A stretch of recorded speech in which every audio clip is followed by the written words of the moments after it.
প্রতিশোধ প্রতিহিংসার রাজনীতি বাদ দিতে হবে।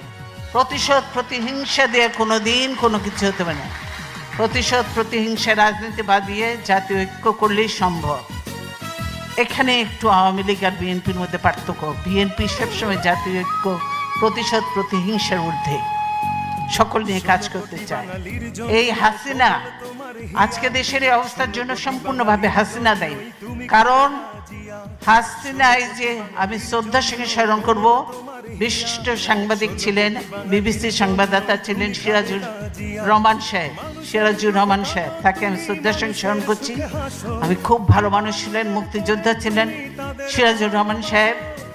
তিনিই তার ইন্টারভিউ নিচ্ছিলেন এবং বলেছিলেন, আমি বাংলাদেশে যাব রাজনীতি করার জন্য নয়, প্রতিশোধ নেওয়ার জন্য। হাসিনা এই কথাটা বলেছে।